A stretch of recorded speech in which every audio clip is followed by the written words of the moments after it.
Halo, selamat datang warga YouTube, kembali lagi di channel Orang Hebat. Kali ini kita membahas biografi tokoh muda hebat yang membuat inspirasi bagi dunia, yaitu pendiri media sosial yang sangat terkenal Facebook, yang bernama Mark Zuckerberg. Semua orang pasti kenal Facebook, aplikasi berbasis media sosial yang digunakan hampir seluruh pelosok dunia untuk saling terhubung. Oleh karena itu, simak cerita kesuksesan pendirinya melalui biografi Mark Zuckerberg berikut. Mark lahir dengan nama lengkap Mark Elliot Zuckerberg, lahir di White Plains, New York, Amerika Serikat, 14 Mei 1984. Sebagai anak kedua dari 4 bersaudara dari pasangan Edward Zuckerberg dan Karen Kempner. Ia dibesarkan di New York, Amerika Serikat dalam keluarga yang berkecukupan. Minatnya pada komputerisasi dan pemrograman sudah tampak sejak kecil.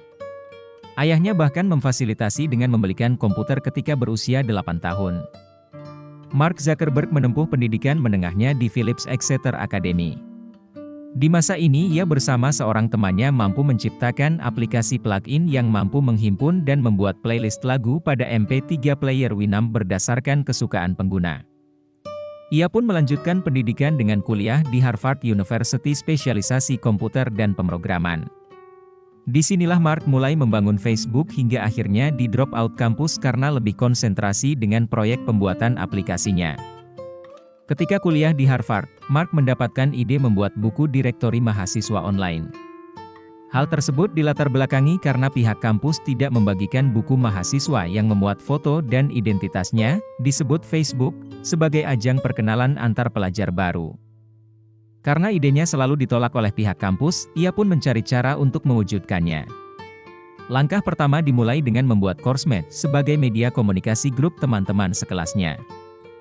Kemudian berlanjut pada aksi sabotase data mahasiswa Harvard dan diunggah dalam website biasanya bernama Facemash. Foto rekannya pun terpampang dan dibubuhi dengan sebuah caption. Hal ini sukses menarik animo pengunjung selang 4 jam pasca pengunggahan.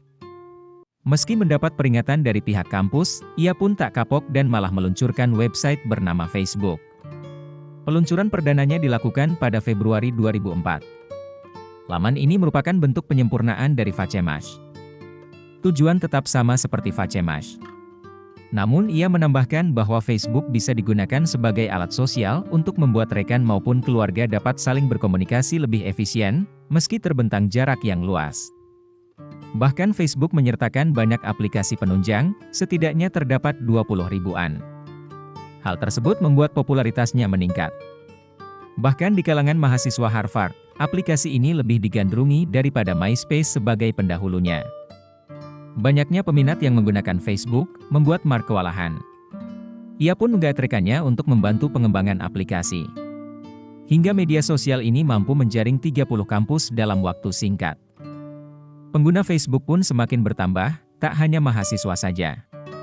Para siswa menengah dan karyawan perusahaan pun menginginkan bisa menggunakannya. Sehingga dibukalah jejaring yang lebih luas. Hal tersebut lantas membuat Mark semakin sibuk. Hingga ia mengabaikan kuliahnya dan di drop out. Kemudian di tahun 2006, Facebook membuka pendaftaran jejaring umum. Dengan hanya berbekal email untuk mendaftar, aplikasi ini pun semakin melesat tajam. Setelah dibuka untuk kalangan umum, Facebook digunakan hampir di seluruh pelosok dunia. Awal peluncurannya, aplikasi ini mampu menjaring hingga 6 juta jaringan kelompok pertemanan yang didasarkan pada analisis demografi, pekerjaan, sekolah, kolegial, dan sebagainya. Bahkan dalam sehari, terdapat ratusan juta foto diunggah pada laman Facebook. Karena lalu lintas penggunanya yang tinggi, aplikasi ini lantas menjadi website ke-6 teraktif di dunia. Selain itu juga menjadi media sosial terbesar kedua. Karena pengguna Facebook sangatlah banyak, hal ini lantas dimanfaatkan untuk peluang bisnis. Pihaknya pun bekerja sama dengan Accel Partners untuk pembiayaan pengembangan aplikasi. Dana dari investor tersebut digunakan untuk mengganti domain, sehingga berubah menjadi www.facebook.com pada 2005. Facebook juga menggait kerjasama dengan PayPal untuk pembiayaan pengembangan lainnya. Dana yang terkumpul dari para investor ini, kemudian digunakan untuk semakin memperluas jejaring pengguna Facebook hingga jangkauan internasional. Hal tersebut sukses menggait banyak anggota baru, bahkan hingga mencapai 5,5 juta pada akhir 2005. Facebook semakin memperluas jangkauan kerjasama. Ia kemudian menggaet Greylock Partners dan Meritage Capital Partners untuk meluncurkan aplikasinya menjadi berbasis mobile, sehingga lebih ramah digunakan melalui ponsel di mana saja. Investor pun semakin berdatangan, mulai dari Microsoft hingga Li Ka-shing. Bahkan beberapa perusahaan internet besar menawarkan diri untuk membeli Facebook.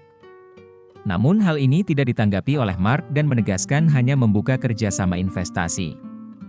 Dalam pengembangan Facebook tidak serta-merta berjalan mulus. Ia pun sempat digugat oleh rekannya di Harvard bahwa media sosial ciptaannya tersebut merupakan karya plagiat dari Konnegu. Meski demikian, pihak Mark bisa memenangkan kasus. Ia menegaskan bahwa Facebook merupakan murni hasil karyanya. Tak hanya sampai di situ, pihak Konnegu tak terima kekalahan dan mengajukan gugatan banding. Permasalahan lainnya pun datang dari negara-negara seperti Myanmar, Bhutan, Syria, Arab Saudi, dan Iran. Mereka menganggap bahwa Facebook mempromosikan serangan terhadap otoritas pemerintahan negara tersebut sehingga diblokir penggunaannya. Meskipun bisa dibilang profit yang dihasilkan oleh Facebook sangat melimpah, Mark Zuckerberg sebagai pendiri sekaligus pemegang saham terbesar tentunya mendapat penghasilan besar. Namun meski demikian, ia tetap menerapkan hidup sederhana. Mark menikah dengan Priscilla Chen, salah seorang teman kuliahnya sekaligus rekan dalam mengembangkan Facebook.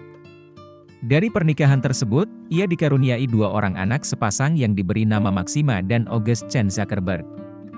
Mark kala itu masih tinggal di apartemen sewaan yang hanya tersedia sebuah meja dan kursi.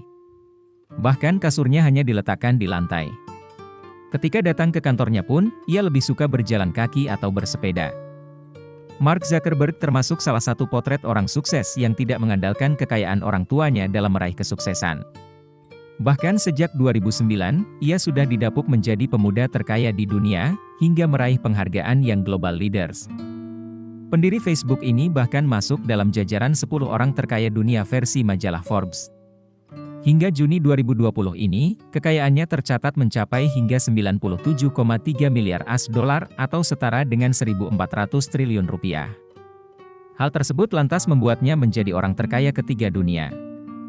Facebook buatannya pun semakin menggurita dengan mengakuisisi aplikasi Instagram dan WhatsApp. Ia juga mengembangkan sistem kerjasama dalam hal marketing digital kepada para penggunanya melalui Facebook AdSense. Mark Zuckerberg termasuk salah satu dari segelintir orang yang mampu meraih kesuksesan dari nol. Ia gigih dan bekerja keras untuk mengembangkan sebuah ide sederhananya. Bahkan bisa terwujud dan berkembang hingga sebesar sekarang. Berdasarkan biografi Mark Zuckerberg tersebut, bisa diambil kesimpulan bahwa kesuksesan tidak bisa diraih secara instan.